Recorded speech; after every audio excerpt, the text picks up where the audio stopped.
ನಮಃ ಹರಿ ಓಂ ಲಕ್ಷ್ಮೀನಾರಾಯಣಂ ನತ್ವಾ ಪೂರ್ಣಬೋಧಾದಿಕಾನ್ ಗುರೂನ್ ಕುರ್ಮ ಶ್ರೀಕೃಷ್ಣಗೀತಾಯಾಃ ಭಾಷ್ಯಾದ್ಯುಕ್ತಾರ್ಥಸಂಗ್ರಹಂ.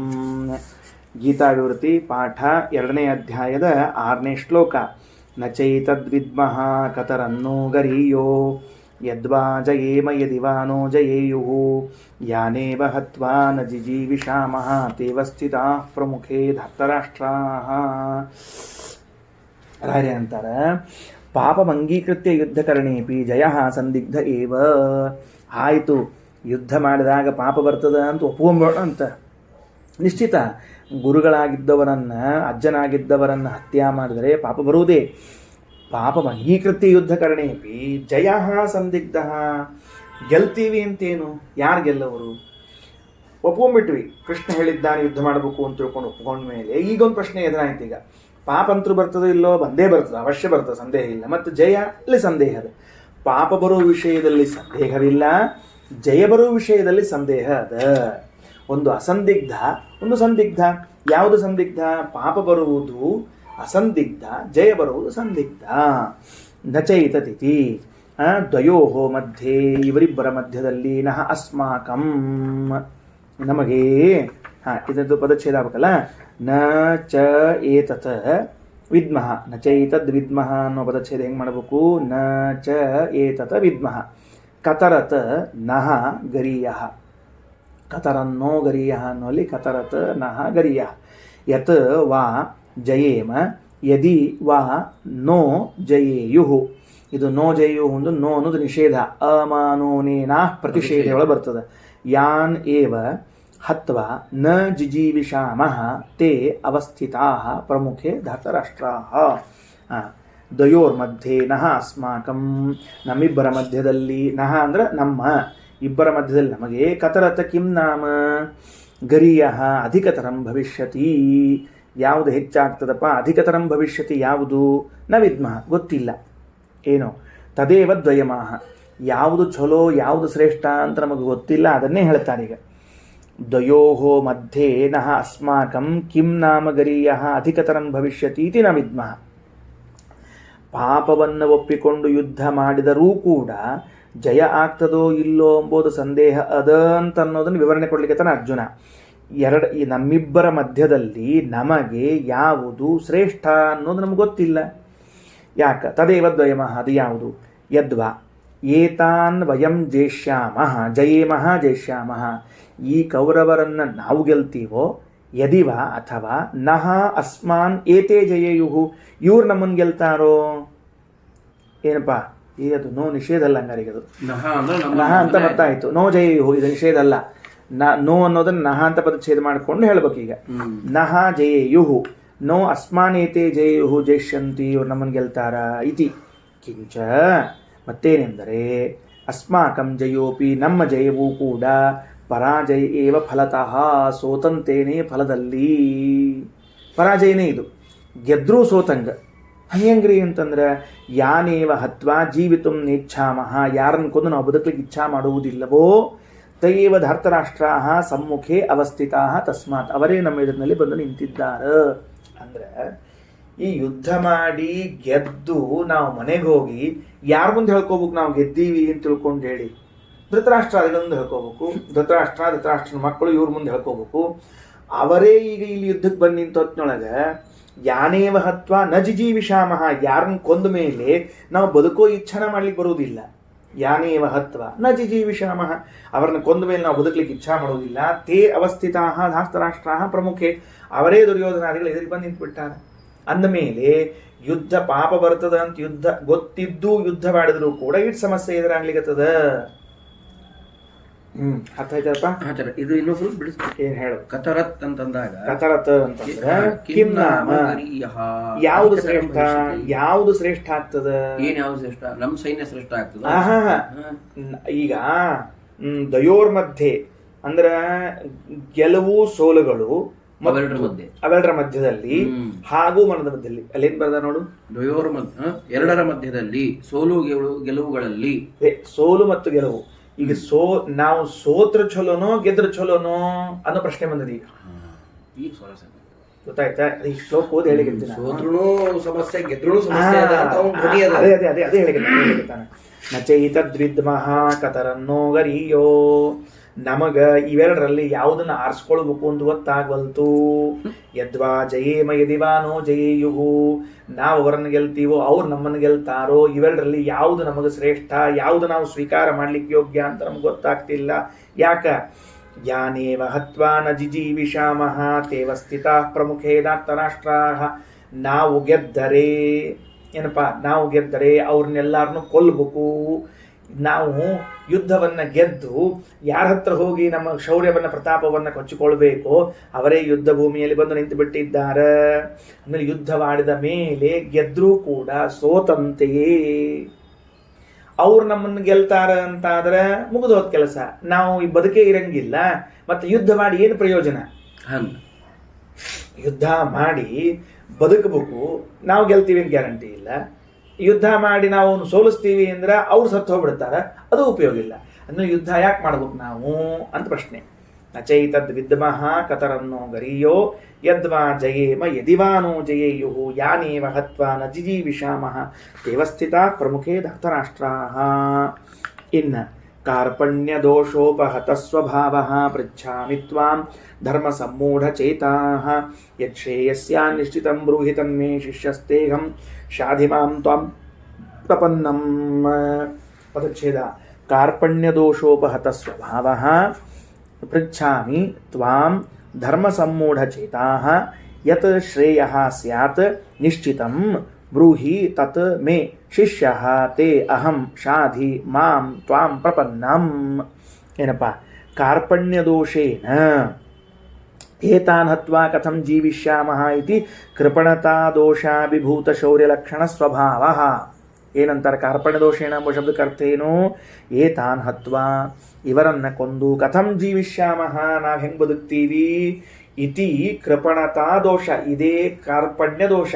ಅವ್ರನ್ನ ಕೊಂದ್ಮೇಲೆ ನಾವು ಹೆಂಗ್ ಬದುಕೋದಪ್ಪ, ಅವ್ರು ಸತ್ಮೇಲೆ ನಾವು ಇದ್ದೇನು ಮಾಡೋದಪ್ಪ ಅನ್ನುವಂತಹ ಕೃಪಣತೆ ಏನು ಉಂಟಾಗಿದೆಯೋ ಇದರಿಂದ ಅಭಿಭೂತ ಶೌರ್ಯ ಲಕ್ಷಣ ಸ್ವಭಾವ, ನನ್ನಲ್ಲಿದ್ದ ಪರಾಕ್ರಮ ಅಭಿಭೂತನಾಗಿಬಿಟ್ಟದ, ಮಂಕ ಕವದು ಬಿಟ್ಟದ, ಹೋಗಿಬಿಟ್ಟದ. ಧರ್ಮ ಸಮ್ಮೂಢ ಚೇತಾಃ, ಧರ್ಮೇ ಸಮ್ಮೂಢಂ ಸಂದಿಗ್ಧಂ ಚೇತಃ ಯಸ್ಯ ಸಹ ಧರ್ಮ ಸಮ್ಮೂಢ ಚೇತಾಃ. ಧರ್ಮದ ವಿಷಯದಲ್ಲಿ ಸಂದೇಹವುಳ್ಳದ್ದಾದ ಮನಸ್ಸಾಗ್ಬಿಟ್ಟದಂತ. ಏನು ಮಾಡಬೇಕು, ಇದು ಧರ್ಮನೋ ಅದು ಧರ್ಮನೋ ಅದು ಧರ್ಮನೋ ಇದು ಧರ್ಮನೋ ತಿಳಿವಲ್ತಾಗಿದೆ. ತಾದೃಶಃ ಅಹಂ, ಅಂಥವನ್ ನಾನು.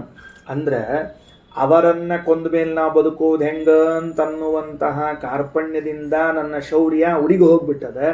ಇದು ಧರ್ಮವೋ ಅದು ಧರ್ಮವೋ ಅಂತನ್ನುವಂತಹ ಧರ್ಮದ ವಿಷಯದಲ್ಲಿ ಸಂದೇಹ ಬಂದುಬಿಟ್ಟದ. ಅಂತಹ ನಾನು ಪೃಚ್ಛಾಮಿ, ನಿನಗೆ ಕೇಳ್ತಾ ಇದ್ದೇನೆ. ಏನಂತ? ಯತ್ ಶ್ರೇಯಸ್ಯಾತ್ ಭಿಕ್ಷಾಟನ ಯುದ್ಧಯೋರ್ ಮಧ್ಯೆ ಯತ್ ಶ್ರೇಯಸ್ಯಾತ್, ಭಿಕ್ಷೆ ಮಾಡ್ಕೊಂಡು ಬದುಕೋದು ಚಲೋನೋ ಯುದ್ಧ ಮಾಡ್ಕೊಂಡು ಸಾಯೋದು ಚಲೋನೋ, ನಿಶ್ಚಿತಂ ತನ್ಮೇ ಬ್ರೂಹಿ, ಅದನ್ನು ನೀನು ನನಗೆ ಹೇಳಬೇಕು. ಯಾಕೆ ಹೇಳಬೇಕಪ್ಪ? ನನಗೆ ನಿನಗೇನು ಸಂಬಂಧದ ಅಂದರೆ ಕಿಂಚ ಅಹಂ ತೇ ಶಿಷ್ಯ, ನಾನು ನಿನ್ನ ಶಿಷ್ಯ ಇದ್ದೀನಿ. ಶಾಸನ ಅರ್ಹಃ, ನೀನು ನನಗೆ ಶಾಸನ ಮಾಡ್ಲಿಕ್ಕೆ ಯೋಗ್ಯ ಇದ್ದೀನಿ ನೀನು.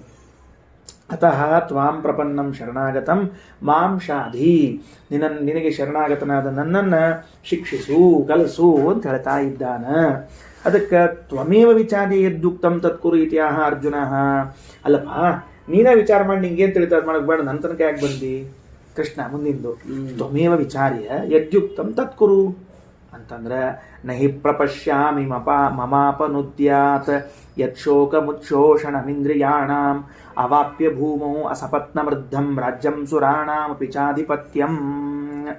ನ ಹಿ ಪ್ರಪಶ್ಯಾಮಿ ಮಮ ಅಪನುದ್ಯಾತ್ ಯತ್ ಶೋಕಂ ಉಚ್ಛೋಷಣಂ ಇಂದ್ರಿಯಾಣಾಂ ಅವಾಪ್ಯ ಭೂಮೌ ಅಸಪತ್ನಂ ವೃದ್ಧಂ ರಾಜ್ಯಂ ಸುರಾಣಾಂ ಅಪಿ ಚ ಆಧಿಪತ್ಯಂ.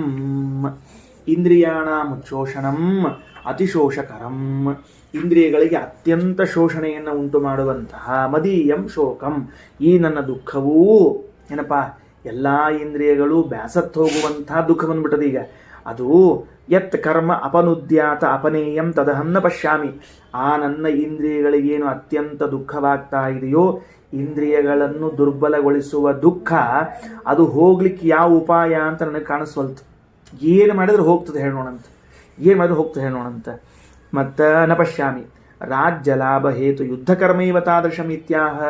ಅಲ್ಲೋ ಉಚ್ಚಪ್ಪ, ಇಷ್ಟು ಆ ಇಂದ್ರಿಯಗಳೆಲ್ಲ ದುರ್ಬಲ ಆಗ್ಲಿಕ್ಕತ್ತಾವ, ದುಃಖ ಆಗ್ಲಿಕ್ಕತ್ತದ, ಹೋಗೋದು ಹೆಂಗಂದ್ರೆ ಯುದ್ಧ ಮಾಡೋದೆ, ಯುದ್ಧನೇ ಅದಕ್ಕೆ ಉಪಾಯ ಅಂತ ಹೇಳ್ತೀನಿ ಅಂತಂದ್ರೆ ರಾಜ್ಯದ ಲಾಭಕ್ಕೆ ಕಾರಣವಾಗಿರುವಂತಹ ಯುದ್ಧ ಕರ್ಮವೇ ಅಂತಹದ್ದು ಅಂದ್ರೆ ಅವಾಪ್ಯ. ಯದ್ಯಪಿ ಭೂಮೌ ನಿಷ್ಕಂಟಕಂ ರಾಜ್ಯಂ ಪ್ರಾಪ್ಸ್ಯಾಮಿ, ಈ ಭೂಮಿಯಲ್ಲಿ ಶತ್ರುಗಳೇ ಇಲ್ಲದೆ ಇರುವಂತಹ ರಾಜ್ಯವನ್ನು ಹೊಂದಿಬಿಡ್ತೀನಿ, ನಿಷ್ಕಂಟಕವಾದ ರಾಜ್ಯ, ಮುಳ್ಳಿಲ್ಲದ ದಾರಿಯನ್ನು ಹೊಂದಿಬಿಡ್ತೇನೆ. ತಥಾ ಅದೇ ರೀತಿಯಾಗಿ ಸುರಾಣಾಂ ದೇವಾನಾಂ ಆಧಿಪತ್ಯಂಚ ಪ್ರಾಪ್ಸ್ಯಾಮಿ, ಮುಂದೆ ದೇವತೆಗಳ ಆಧಿಪತ್ಯ ಹೊಂದ್ತೀನಿ, ಸ್ವರ್ಗಕ್ಕೆ ಹೋಗ್ತೀನಿ ಅಂತ ಇಟ್ಕೋ. ಏವಂ ಅಭೀಷ್ಟಂ ಸರ್ವಂ ಅವಾಪ್ಯಾಪಿ, ಹಿಂಗ ಇಹದಲ್ಲಿ ಪರದಲ್ಲಿ ಅಭೀಷ್ಟವನ್ನು ಹೊಂದಿದರೂ ಕೂಡ ಶೋಕ ಅಪನೋದ ಉಪಾಯಂ ನ ಪ್ರಪಶ್ಯಾಮಿ, ದುಃಖವನ್ನು ಅಳಿಸಿ ಹಾಕುವಂತಹ ಒಂದೂ ದಾರಿ ಕಾಣ್ತಿಲ್ಲ. ದುಃಖ ಅಂತೂ ಇದ್ದೇ ಇರ್ತದ. ಯಾಕ ಹತ್ವಾರ್ಥ ಕಾಮಾನಿತಿ ಉಕ್ತ ದೃಶ್ಯ ಸರ್ವಸ್ಯಾಪಿ ದುಃಖ ಹೇತುತ್ವಾದಿತಿ ಭಾವ. ಅಲ್ಲಿ ಮ್ಯಾಲಿಲ್ಲ, ಅದಕ್ಕೆ ರಾಯರು ಬರೆದರು, ಯಾರನ್ನ ಕೊಂದು ಇಷ್ಟು ದಿವಸ ಯಾವ ಸಂಪತ್ತಿನ ಮೇಲೆ ಅವ್ರು ರಾಜ ಮಾಡಿದ್ರು ಅವರ ರಕ್ತಗಳಿಂದ ಸಿಕ್ತವಾದ ಸಂಪತ್ತಿನ ಮೇಲೆ ನಾನು ಬೆರಿಬೇಕಲ್ಲ, ಇದಂತರೂ ದುಃಖ ಆಗೇ ಆಗ್ತದಲ್ಲ. ಹೆಂಗ್ ಮಾಡ್ಬೇಕು ಹೇಳೋಣಂತ. ಅರ್ಥ ಆಯ್ತದಲ್ಲೋ. ಹತ್ವ ಅರ್ಥಕಾಮಾನ್ ಅಂತ ಹಿಂದೆ ಹೇಳಿದಂತೆ ಉಕ್ತ ದಿಶಾ ಅರ್ಥಕಾಮಾನ್ ಹತ್ವ, ಸಂಪತ್ತಿನ ಬಯಕೆ ಉಳ್ಳ ಅವರನ್ನು ಕೊಂದು, ಎಂತಹ ಸಂಪತ್ತು, ನಮಗ ಕಳೆದು ಹೋದ ಸಂಪತ್ತು, ಅವರಿಗೆ ಇದ್ದ ಸಂಪತ್ತು ಉಳಿಸ್ಕೋಬೇಕು ಅಂತ, ಅವರು ಕಳೆದು ಹೋದ ಸಂಪತ್ತು ಪಡಿಬೇಕು ಅಂತ ನಾವಂಥವ್ರನ್ನ ಕೊಂದ್ರೆ ಇಷ್ಟು ದಿವಸ ಅವ್ರಿಗೆ ಯಾವ ಸಿಂಹಾಸನ ಮೇಲೆ ಕುತ್ಕೊಂಡು ರಾಜ ಮಾಡ್ಯಾರ, ಅದಕ್ಕೀಗ ರಕ್ತದ ಕಲೆ ಅಂಟಿಗೋತದ, ಅಂತಹದ್ರ ಮೇಲೆ ನಾವು ಕುತ್ಕೊಂಡು ಅಂತಂದ್ರೆ ದುಃಖ ಆಗೇ ಆಗ್ತದಲ್ಲಪ್ಪ.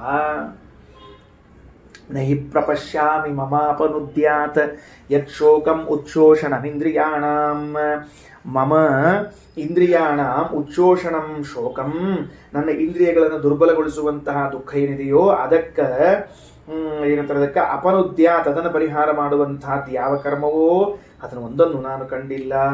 ಯಾಕೋ ಯುದ್ಧ ಮಾಡು ಎಲ್ಲ ದುಃಖ ಹೋಗ್ತಂದ್ರೆ ಅಸಪತ್ನಂ ವೃದ್ಧಂ ಭೂಮೌ ರಾಜ್ಯಂ ಆಪ್ಯಾಪಿ, ಕಂಟಕಗಳೇ ಇಲ್ಲದೆ ಇರುವಂತಹ ಸಮೃದ್ಧವಾದ ರಾಜ್ಯವನ್ನು ಹೊಂದಿದ್ರೂ ಕೂಡ, ಸುರಾಣಾಂ ಆಧಿಪತ್ಯಂಚಾಪಿ, ದೇವತೆಗಳ ಆಧಿಪತ್ಯವನ್ನು ಹೊಂದಿದ್ರೂ ಕೂಡ ಅರ್ಥಕಾಮಾಂಸ್ತು ಹತ್ವ ಅನ್ನುವಂತಹ ದುಃಖ ಉಳಿದ ಬಿಡ್ತದಲ್ಲ.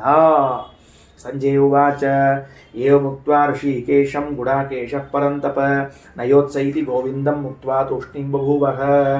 ಏವಂ ಉಕ್ತ್ವಾ ಋಷಿಕೇಶಂ ಗುಡಾಕೇಶಃ ಪರಂತಪಃ ನ ಯೋತ್ಸೆ ಇತಿ ಗೋವಿಂದಂ ಉಕ್ತ್ವಾ ತೂಷ್ಣೀಂ ಬಭೂವಃ.